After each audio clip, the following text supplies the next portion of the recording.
Personally, I wouldn't go to the extreme to say I suffer from a mental health disorder, but I feel like in our daily lives we encounter like challenges, like for school, for example, we get anxious, we feel like everything's falling apart. I know one friend I have, he's quite depressed, I've realised, and it's not something it's easy to talk about. Yeah. So I know a lot of friends who have tackled things, but they don't like to talk about it, or their family say they don't talk about it because they want it to be like something that they should be like ashamed of and embarrassed about, and I don't think that should be the case.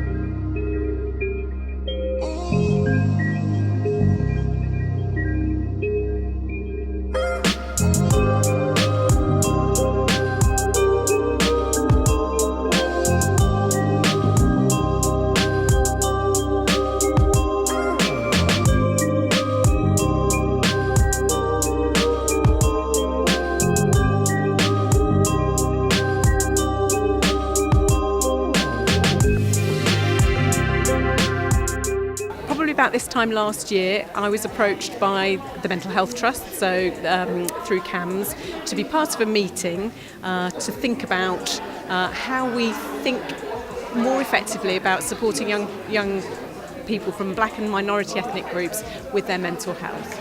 I didn't know what to expect, and I found myself in a meeting with Malik from WCEN and a range of colleagues that I know from CAMS, from the Clinical Commissioning Group.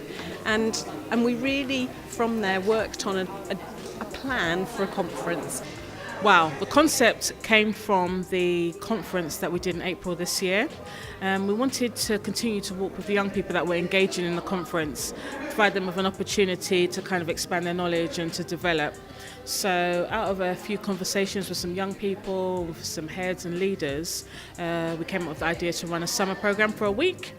And then we were thinking about where would be the best place. And because obviously Black Minds Matter, it's around mental health, where best but Springfield Hospital. So being a Black African myself, mental health isn't something that, I talk about at home with my parents. I don't think I've ever spoken about mental health with my parents. So coming here has given me the confidence to, talk about it and not be ashamed, because it's something that affects all of us.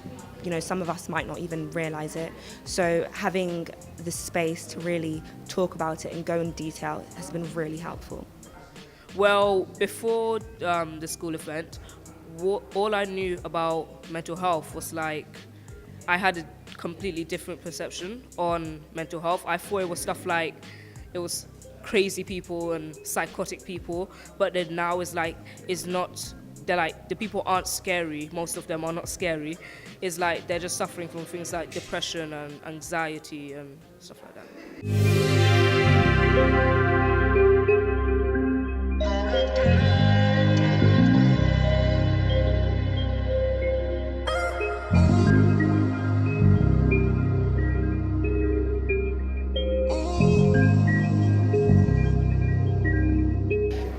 It's Black Minds Matter, but it's everybody's minds matter as well. So it's mental health and mental well-being in the borough, and it's something that the government is very much behind.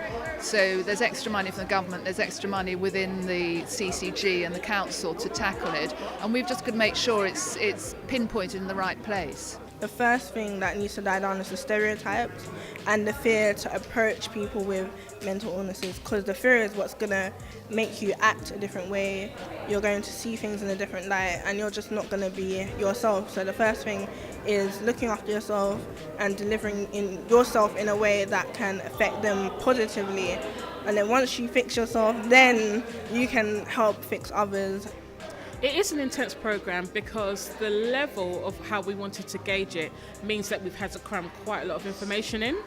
And then we've had to take into consideration the age bracket and the young people that we're dealing with, their expectations and what they wanted to get out of the program. So it's made us have to explore with different things. So we've had a lot of real intense conversations. We've had playtime, fun times. We've had one-on-one with leaders. And then we've had a real creative arm. So kind of putting that into a one-week program is a lot. It makes it intense. It makes the day move very quickly. It's very fast pace, and you're hoping that the young people are getting much out of each element.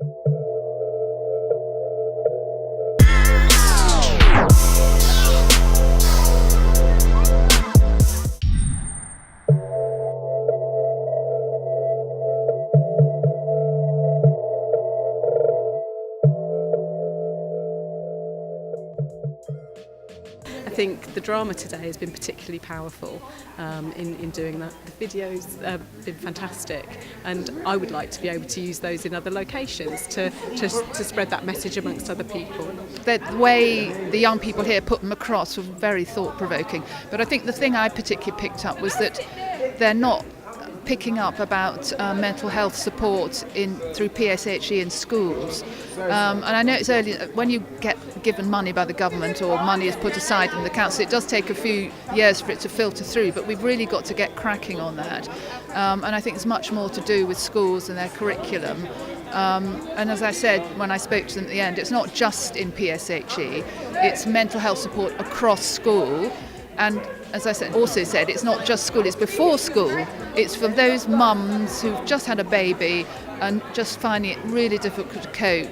And so giving that family support, and hence the small child as well. So as the child moves up into nursery and school, they're building up some sort of ability and way to cope and resilience. Over time, the more young people we involve in this work, what will the impact be? What will change? And how will we, because I have to measure things in my job, and so how will we know that we made a difference? So that's an important bit for me about the next steps.